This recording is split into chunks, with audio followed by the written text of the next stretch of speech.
स्वागत है आप सभी का। आपके साथ मैं हूं स्वप्निल।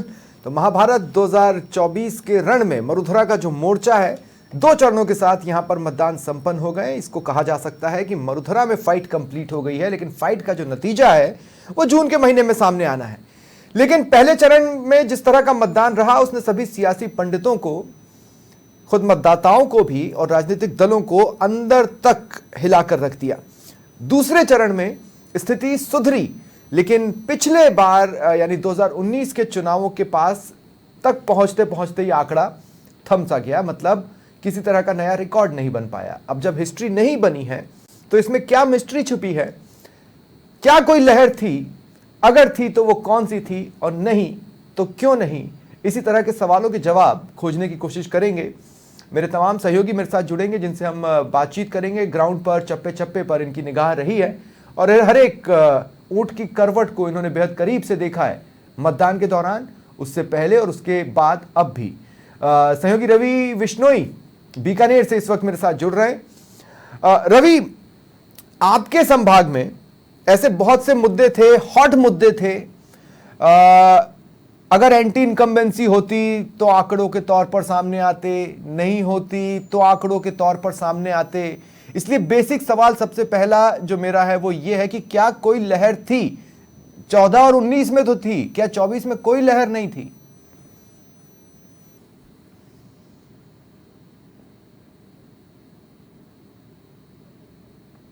सुन पा रहे रवि?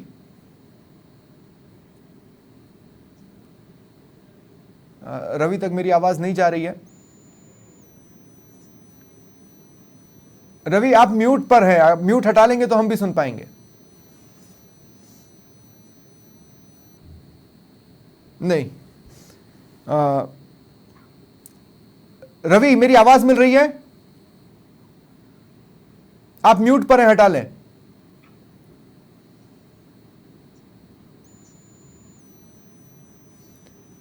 ठीक है, मुझे रवि की आवाज नहीं मिल रही। मैं पीसीआर से कहूंगा रवि से एक बार बातचीत की कोशिश करें। सहयोगी भूपेंद्र विश्नोई मेरे साथ इस वक्त जुड़ रहे हैं जोधपुर से। सुपर उनका ठीक कर लें। भूपेंद्र, आपसे भी मेरा वही सवाल है कि क्या कोई लहर थी जोधपुर संभाग में? मैं ओवरऑल बात कर रहा हूं। जी बिल्कुल। देखिए, जहां तक जोधपुर संभाग की बात करें तो यदि लहर होती तो वोटिंग परसेंटेज कम नहीं होता। हाँ। जोधपुर की बात करें तो जोधपुर में इस बार जो है वोटिंग परसेंटेज पिछले चुनाव से लगभग 7% कम मतदान हुआ है। कम मतदान का मतलब है, इसके कई कारण हो सकते हैं। देखिए, लोकसभा चुनाव में छोटे छोटे दूसरे कारण थे, लेकिन देखिए जो लोकसभा चुनाव है इसमें छोटे छोटे मुद्दे थे। उन मुद्दों को लेकर लोगों को काफी जोड़ने की कोशिश की गई, लेकिन लोग ज्यादा कनेक्ट नहीं हो पाए। सबसे ज्यादा मतदान जोधपुर की बात करें तो पोखरण में हुआ है। पोखरण में लगभग 70% मतदान हुआ और शेरगढ़ ठीक उसके पास नहीं है। शेरगढ़ वहां लगभग 60% मतदान हुआ। तो मतदाता घर से क्यों नहीं निकला, ये एक बड़ा जो है चिंता का विषय है। दोनों दल जो है माइक्रो मैनेजमेंट की बात करते हैं। भाजपा बात करती है कि प्रत्येक 30 मतदाता पर उसका एक पन्ना प्रमुख है। कांग्रेस बूथ लेवल कमेटी की बातें करती है, लेकिन मतदाताओं को नहीं जोड़ पाए। दोनों दलों के लिए चिंता का विषय है। उसके अलावा चिंता का विषय निर्वाचन विभाग के लिए भी है, क्योंकि निर्वाचन विभाग ने जिस तरीके से अपने कार्यक्रम चलाए, चाहे स्वीप के तहत मतदाताओं को जोड़ने के लिए कार्यक्रम चलाए, लेकिन मतदाता नहीं जुड़े। क्यों नहीं जुड़े? ऐसी ही गर्मी में, इतने ही तापमान में 2019 में भी मतदाता घरों से निकले, अच्छी खासी संख्या में निकले। 2024 में नहीं निकले तो गर्मी पर दोष देना मुझे नहीं लगता कि ठीक होगा। अब जब आप ये कह रहे हैं कि लहर नहीं थी, तो मैं आपसे पूछ रहा हूं, कोई अंडर करंट था क्या? बिल्कुल। देखिए, इस बार जो है जनता ने वो मुद्दे पसंद किए जो लोकल मुद्दे थे। पानी का मुद्दा, बिजली का मुद्दा, सड़क, विकास। पानी क्यों नहीं पहुंचा? जोधपुर जैसे शहर में ऐसी विधानसभा क्षेत्र थे जहाँ ये मुद्दे सबसे महत्वपूर्ण रहे कि पानी कहाँ है। 10 साल तक जो है 10 साल का हिसाब मांगा गया। वही दूसरी तरफ जो है काउंटर करते हुए राम मंदिर का मुद्दा उठाया गया, धारा 370 ऐसे मुद्दे उठाए गए। अब इन मुद्दों से जनता क्यों नहीं जुड़ पाई, क्यों नहीं बूथों तक पहुंच पाई, दोनों ही राजनीतिक दलों के लिए चिंता का विषय है। लेकिन पूरा भाग गणित रात तक जोड़ते रहे दोनों ही राजनीतिक दल। हालांकि कांग्रेस तो रात को 12 बजे तक जोधपुर में धरना देती रही। करण सिंह मुजाड़ा के नेतृत्व में जो है बीजेएस के बूथ पर जो हंगामा हुआ था उसको लेकर कांग्रेस धरना देती रही। लेकिन भाजपा की बात करें तो गजेंद्र सिंह शेखावत ने मतदान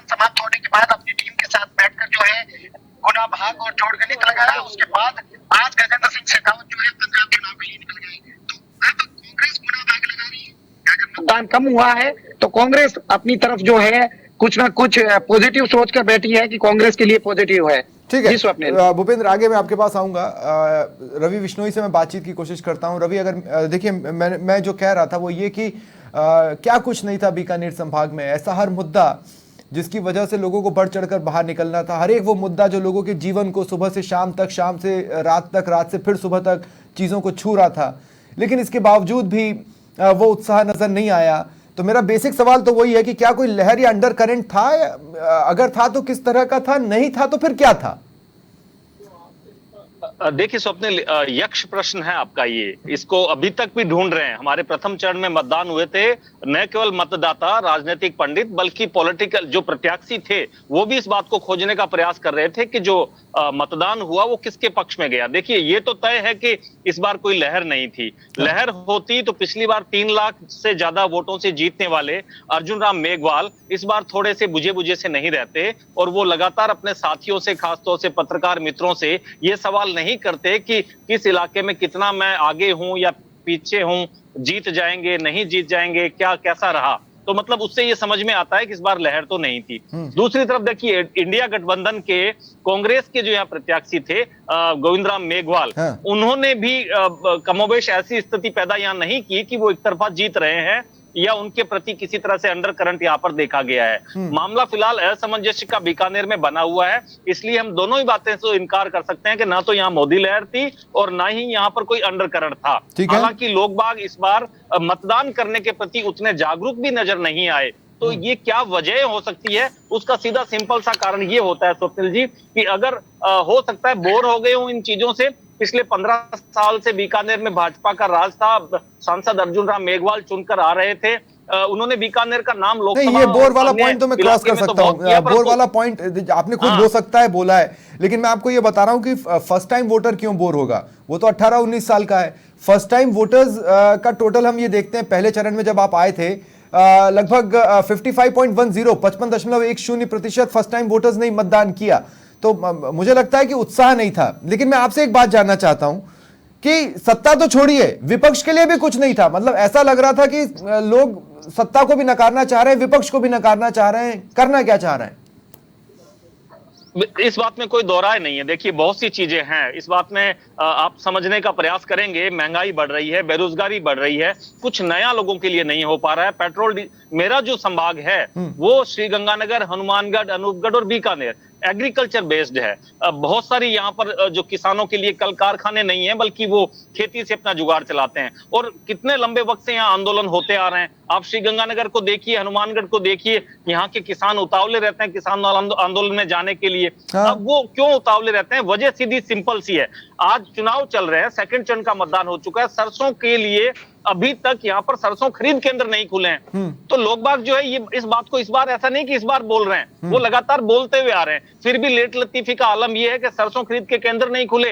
पहले मूंगफली खरीद के केंद्र का पैसा अभी तक लोगों के पास में नहीं आया। लोगों को डीजल पेट्रोल जो है वो महंगे दामों पे मिल ही रहा है। गंगानगर में अभी भी 5 से 7 रुपए महंगा है पंजाब हरियाणा से। वहीं दूसरी तरफ एक बड़े असमंजस में किसान है कि अब जो बुआई का वक्त आया है, कॉटन का है, कपास का और नरमे का है। पिछली बार नरमा का नकली बीज और सुंडी के प्रकोप के चलते किसान बर्बाद हो चुका है, और इस बार उसे ये कोई बताने वाला नहीं है कि तू इस किस्म का नरमा जो है वो बो ले और पैदा कर ले। मुझे ऐसा लगता है कि किसान अपने खेतों में व्यस्त थे। नए वोटर्स ने उत्साह दिखाया, परंतु वो एक लहर जिसकी आप बात कर रहे हैं वो इस बार नहीं थी। अंडर करंट विपक्ष के प्रति भी नहीं था, क्योंकि लोग रोज पार्टियां बदल रहे हैं ना। आप देखिए, अगर मैं अंडर करंट की बात करूं तो श्रीगंगानगर लोकसभा सीट जो है, यहाँ पर दोनों ही कैंडिडेट जो है अनूपगढ़ जिले के हैं, और उन्हें श्रीगंगानगर और हनुमानगढ़ जिले से चुनाव लड़वाया जा रहा है। तो कुछ एक वजह ये भी रही। बीकानेर में अगर बात कर ली जाए तो अर्जुन राम के मुकाबले गोविंद राम मेघवाल ने टक्कर देने की कोशिश की है, परंतु गोविंद राम मेघवाल की जो इमेज है वो जनता को सूट नहीं कर रही है। जी जी स्वप्निल जी, मोटे तौर पर मैं यही बात ना अपने आपके संभाग में पड़ने वाली दूसरी लोकसभा सीट पर भी कह रहा हूं कि मोटे तौर पर हुआ यही है। खाका कुछ इसी तरह का खींचा गया। मेरे साथ और भी सहयोगी हैं, मैं भरतपुर का रुख कर लेता हूं। दीपक लवानिया मेरे साथ जुड़ रहे हैं। दीपक, जितना एग्रेसिवली पार्टियां मैदान में उतरी, उतना एग्रेसिवली वोटर मैदान में नहीं उतरा। क्या आपको समझ में आ रहा है कि भरतपुर में किसी तरह, भाई यूपी से सटा है, कोई लहर थी, नहीं थी, और अगर नहीं थी तो फिर क्या था? देखिए स्वप्निल, कई लोकसभा और विधानसभा चुनाव हमने कवर किए हैं, लेकिन इस लोकसभा चुनाव में जो सन्नाटा पसरा हुआ दिखाई दिया, ऐसा पहली बार ही देखने को मिला। कुछ महीनों पहले ही विधानसभा के चुनाव हुए थे। विधानसभा चुनाव का जो आलम था वो आपसे भी छिपा हुआ नहीं है। हाँ। वोटरों में बेहद उत्साह था वोटिंग के प्रति। सुबह से ही, जैसे ही वोटिंग शुरू हुई थी, सुबह से ही लंबी लंबी लाइनें पोलिंग बूथों पर नजर आ रही थी। लेकिन लोकसभा चुनाव की बात करें तो लंबी लाइन तो हमको एक या दो बूथों पर ही नजर आई। हमने पूरे लोकसभा क्षेत्र का मतगणना मतदान वाले दिन हमने दौरा किया था। जो नजारे नजर आने चाहिए थे, जहां महिलाएं समूह के रूप में वोट डालने जाती हैं गीत गाती हुई, ऐसे नजारे अब बिल्कुल देखने को नहीं मिले। उत्साह नहीं था वोटरों में। पोलिंग बूथ थे, वहां सन्नाटा पसरा हुआ था। इसका कारण भी हमने जानने की कोशिश की तो कई कारण भी सामने निकल कर आए। गर्मी तो एक कारण था ही कि गर्मी का मौसम है, लेकिन लोगों में उत्साह बहुत कम था। जो पहली बार वोट डाल रहे हैं उनमें भी उत्साह की भारी कमी देखी गई। साथ ही भरतपुर की जो सीट है स्वप्निल, वो एससी सीट है, सुरक्षित सीट है। तो सुरक्षित सीट का भी एक वजह मानी गई कि सुरक्षित सीट पर ज्यादा लोगों में उत्साह नहीं रहता है, इसलिए वोटिंग प्रतिशत कम रहा। और लहर की बात करें, जैसा आपने बताया, लहर हमें किसी की नजर नहीं आई। दोनों ही पार्टियां अपना अपना दावा कर रही हैं कि हमारी जीत होगी, हमारी जीत होगी। कोई 3 लाख से बता रहा है, कोई 2 लाख से बता रहा है। अब ये तो 4 जून को ही पता लगेगा कि कौन कितने वोटों से जीतेगा। लेकिन मतदान हो चुका है और जहां भी जाते हैं वहां सिर्फ चर्चा ऐसी बात की होती है ठीक है, कौन जीत रहा है और कौन हार रहा है। जी। लेकिन देखिए, मैं अगर अन्य जगहों से भी पकड़ूं, शांतिपूर्ण मतदान तो रहा, इसमें कोई दौराय नहीं है। छिटपुट घटनाएं थोड़ी बहुत नजर भी आई। वोटर के दिमाग में चल क्या रहा था आपके हिसाब से, दीपक? जी स्वप्निल, वोटर, मैंने जैसा आपको बताया कि ज्यादा उत्साह नजर नहीं आया। जिस तरह पिछले चुनाव में, लोकसभा चुनाव में पूरा माहौल मोदी में नजर आया था, वैसा माहौल इस बार नजर नहीं आया है। संभावना तो यहाँ तक व्यक्त की जा रही है कि इस बार कांग्रेस बाजी मार सकती है। हालांकि स्पष्ट तौर पर अभी कुछ भी नहीं कहा जा सकता। लेकिन भरतपुर की बात करें, भरतपुर लोकसभा सीट की और धौलपुर करौली लोकसभा सीट की, तो वहां लगभग बराबर मतदान हुआ है और दोनों ही सुरक्षित सीट हैं। देखने वाली बात यही होगी कि कौन जीतेगा, कौन हारेगा। लेकिन जो मतदान की जो बात कर रहे हैं आप, उसमें उत्साह बेहद कम था, कम प्रतिशत हुआ है।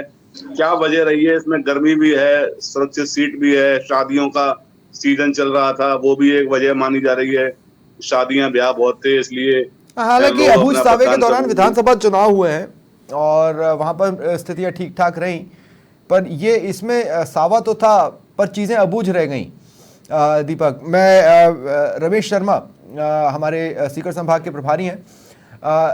रमेश, क्या आपसे भी मैं पूछना चाहता हूं, मतलब जितनी गर्मी शेखावाटी ने दिखाई सियासत में, उतनी गर्मी मतदान में दिखी नहीं, जबकि होड़ सी लगी थी कि हम किसे चाहते हैं, हम तुम्हें चाहते हैं, ऐसे इस टाइप के दृश्य उत्पन्न करने की कोशिश की गई सियासी दलों द्वारा, लेकिन दिखा नहीं कि कोई किसी को चाहता होगा। बिल्कुल स्वप्निल, शेखावाटी की धरती किसान और जवान की धरती से पहचान रखती है और निश्चित रूप से चुनाव प्रचार में कहा जा सकता है कि चुनाव प्रचार का तरीका अलग था। काफी कुछ ऑडियो भी गाने गाए गए। कमराराम जी ने ऊंट पे बैठ के भी प्रचार किया। सब प्रत्याशियों ने अपने अपने हिसाब से प्रचार किया। लेकिन सबसे बड़ी बात स्वप्निल, अगर मैं सीकर संभाग की करता हूँ, सीकर सुदूर छुंदी, तो ये गर्मी जैसी कोई बात नहीं थी कि जिस दिन मतदान हुआ था उस दिन टेम्परेचर 37-38 डिग्री था, तो इसलिए गर्मी में लोग बाहर नहीं निकले, ये कहना गलत है। मुझे जहां तक लगता है कि युवाओं में इस बार वोट नहीं किया है। मैं करीबन 30 से 35 वोट पे मैं खुद गया था, वहां कवरेज कर रहे थे, समझ भी रहे थे। लेकिन मेरा मानना है व्यक्तिगत कि इस बार जो युवाओं ने है वो अपने मतदान से दूरियां बनाई। और उसका कारण मैं जहां तक मान सकता हूँ कि एक तो अगली भी योजना थी जिसपे किसी भी नेताओं ने कोई बयानबाजी नहीं की, और एक मोदी लहर की जो बात कर रहे हैं, वो इस बार मोदी लहर नाम की कोई ऐसी चीज नहीं कि भाई युवाओं में अगर लहर थी और जीत बिल्कुल सामने दिख रही है, ऐसा कुछ नहीं है। हालांकि सीकर सीट है वो अमराराम जी को इंडिया गठबंधन है। और अगर सट्टा बाजार की बात करें तो सट्टा बाजार की अपनी अपनी कहानियां हैं। सट्टा बाजार तो पहले दिन जिस दिन चुनाव हो उसी दिन से इंडिया गठबंधन को दे रहा है, और शेखावाटी की दोनों तीनों सीटें भी सट्टा बाजार अपने मोदी को नहीं दे रहा है, लेकिन मैं कहीं न कहीं मानता हूँ कि जो जीत का अंतर होगा सबके वो बहुत कम होगा, क्योंकि इस बार कांटे की टक्कर रही है तीनों ही सीट पे हमारे। चाहे आप चूरू देख लीजिएगा, चूरू में राम सिंह जी कस्बा है, वो बागी होकर के कांग्रेस छोड़ करके अब बीजेपी छोड़ के कांग्रेस में आ गए और तुरंत उनको टिकट भी दी। तो अगर चूरू के हालात करें तो वहां भी इस तरीके के हालात बन रहे हैं। सीकर में भी हमारे यही हालात है। तो झुंझुनू में भी विधायक है विजेंद्र ओला, उसमें पार्टी ने दाव खेला, हारे हुए विधायक शुभकर्ण चौधरी जिनको अच्छा, एक और चीज है, तो शेखावाटी संभाग में किसी भी लीडर को मैंने ये बोलते नहीं सुना कि हम एक तरफा जीत रहे हैं। हर कोई यही कह रहा है कि एज तो हमें ही मिलेगा। ये अपने आप में बता देता है कि वोटिंग ट्रेंड किसी को समझ में नहीं आ रहा है। देखिए सबने इस बार अगर सही बात बताऊं तो ये जो लोकसभा का जो चुनाव हुआ है वो हमारे समझ से बार है कि मतदाता साइलेंट है, वोटर साइलेंट है और जीत के दावे दोनों ही पार्टियां कर रही है। ऐसा नहीं है कि जीत के दावे नहीं कर रहे हैं, अपने अपने जीत के दावे कर रहे हैं। क्योंकि तीसरी बात, बीजेपी ने सुमेधानंद दाव खेला जो बड़ा बड़ा दाव कहा जा सकता है। लेकिन इस बार जो लोकसभा में जो चुनाव देखने को मिला सब, ये लोकसभा का चुनाव यूं नहीं कि उत्साह का चुनाव था, विधानसभा में एक अलग चुनाव था। विधानसभा में लोगों को हमने लंबी कायरमी दिखाया कि सुबह सुबह कुछ लगा कि परसेंटेज बढ़ेगा, लेकिन सीकर संभाग के हालात ये है कि 7% मतदान कम हुआ है। पिछली बार 65 रुपए थे, इस बार हम 57.5 पे आते रुपए। तो मतदान प्रतिशत है वो दोनों ही पार्टियों के चिंता का विषय बना हुआ है। और इसके साथ ये भी कह सकते हैं कि मतदान किसके पक्ष में हुआ है, कम मतदान भी दोनों कोई अपनी अपनी चिंता की लकीरें दोनों के हैं कि कोई ये नहीं कह सकता कि सामने जीत रहा हूं। युवाओं ने उत्साह नहीं दिखाया और मैं लगातार वोटिंग के दिन भी इस बात को कह रहा था कि इस बार मुझे लगता है कि महिलाएं जिस तरफ झुकेंगी उसका पलड़ा भारी रहेगा, क्योंकि हो सकता है इन इश्यूज के बीच में महिलाओं ने एक मुश्त किया हो। मैं उन्हें जाति धर्म के आधार पर बांट कर नहीं देख रहा हूं। महिलाएं अब इंडिपेंडेंटली वोट देने लगी हैं। हम उस दौर से काफी आगे निकल चुके हैं जब परिवार जहां कहता था महिलाएं वोट डाल देती थीं, और इसीलिए महिलाओं को अट्रैक्ट करने की कोशिश तमाम राजनीतिक दलों ने की। लेकिन एक और खास बात मैं आपको बताता हूं, अगर हम अपने प्रदेश को देखें, भूपेंद्र, रवि, रमेश और दीपक, आप चारों को मैं ये बता रहा हूं कि अगर आप अपने प्रदेश को देखेंगे ना, जहां पर एक ऑप्शन डेवलप होने की कोशिश हुई वहां पर मतदान अच्छा हुआ है। बाड़मेर जैसलमेर को देखिए और आप बांसवाड़ा डूंगरपुर को देखिए, जहां पर एक ऑप्शन की बात थी वहां पर हमने देखा कि भाई लोगों ने फिर भी, ठीक है पिछली बार जितना नहीं किया, लेकिन मार्जिनल एक अच्छे नंबर्स तक वहां पर लोग पहुंचे। अब मेरा सवाल यह है कि डिसाइडिंग फैक्टर क्या है, जाति या कुछ और? एक एक करके आप सभी से यही सवाल। भूपेंद्र, पहले आप। जी देखिए, जोधपुर की बात करें तो जोधपुर में दोनों ही जो है प्रत्याशी, चाहे कांग्रेस हो या बीजेपी, दोनों ही एक ही जाति के प्रत्याशी थे। यहाँ जो है मुद्दा, सबसे महत्वपूर्ण मुद्दा रहा वो था पानी। इसके बाद बात करें पाली की, तो पाली में पीपी चौधरी और संगीता बेनीवाल का मुकाबला था। संगीता बेनीवाल जाट वर्ग से आती है, तो पीपी चौधरी जो है सीरवी वर्ग से आते हैं। हालांकि संगीता बेनीवाल के लिए अच्छी बात है कि जो बिलाड़ा या जोधपुर के तीनों जो कॉन्स्टिट्यूंसियां हैं विधानसभा की, वहां मतदान प्रतिशत जो है ठीक ठाक हुआ, तो वो संगीता बेनीवाल के लिए अच्छी बात है। बात सिरोही की करें तो सिरोही में भी जो है रोचक मुकाबला देखने को मिल रहा था। हालांकि वहां वैभव गहलोत, जो पूर्व मुख्यमंत्री अशोक गहलोत के पुत्र है, उन्होंने काफी कोशिश की, मुख्यमंत्री अशोक गहलोत भी काफी घूमे, लेकिन वहां मत प्रतिशत कम रहा। तो वो कांग्रेस के लिए काफी उम्मीदों भरा है कि मत प्रतिशत अगर कम हुआ है, देखिए कांग्रेस ये हर बार अंदाजा लगाती है कि अगर मत प्रतिशत कम हुआ है तो कांग्रेस के पक्ष में गया होगा। बात बाड़मेर की करें तो सबसे रोचक मुकाबला अगर राजस्थान में देखने को मिलेगा तो वो बाड़मेर में मिलेगा। बाड़मेर में संभवतः पूरे राजस्थान में सबसे अधिक मतदान बाड़मेर में हुआ है। रविंदर सिंह भाटी के अलावा जो है कैलाश चौधरी और यूआर बेनीवाल, तीनों में कड़ा मुकाबला देखने को मिला। और इसी का अंदाजा आप लगा सकते हैं कि तीनों के कार्यकर्ता एक एक मत पर ध्यान दे रहे थे और उसी के चलते जब मैं कास्ट की बात कर रहा हूं ना, तो मैं कास्ट के इंडिपेंडेंटली प्ले होने की बात नहीं कर रहा हूं। मैं इसे ये देख रहा हूं कि कास्ट ने शक्ति प्रदर्शन की कोशिश की। मैं उस तरह के इस पर इसे देख रहा हूं। रवि, आप, रवि विश्नोई, आप क्या कहेंगे? अच्छा, रवि तक मेरी आवाज नहीं जा पा रही है। दीपक लवानिया, आपसे मेरा सवाल है कि कास्ट डायरेक्टली उस तरह से प्ले नहीं हुआ जैसा चुनावों में होता है, लेकिन शक्ति प्रदर्शन के तौर पर जरूर हुआ है। हर कास्ट के लोगों ने शक्ति प्रदर्शन की कोशिश अपने अपने स्तर पर की है, ऐसा मुझे लगता है मतदान में। स्वप्निल, भरतपुर संभाग में 2 सीटें हैं, भरतपुर सुरक्षित लोकसभा सीट और करौली धौलपुर लोकसभा सीट। दोनों ही जगह मतदान प्रतिशत कम रहा है और इस तरह की कयासबाजी लगाई जा रही है कि मतदान प्रतिशत कम होने का फायदा कांग्रेस को कहीं ना कहीं तक मिल सकता है। इसके अलावा कास्ट की जैसे आपने बात बताई है कि भरतपुर और धौलपुर के जाटों को केंद्र में आरक्षण का लाभ नहीं मिला है, इस मुद्दे को बड़े जोर शोर से इस चुनाव में उठाया भी गया था। हालांकि मुख्यमंत्री भजनलाल शर्मा ने भरतपुर आकर जाट समाज के लोगों की बैठक भी ली थी। जाट समाज के अलावा बघेल समाज, सैनी समाज, वैश्य समाज, अन्य कई समाजों के साथ जो उनके गणमान्य लोग हैं उनके साथ बैठक भी की थी।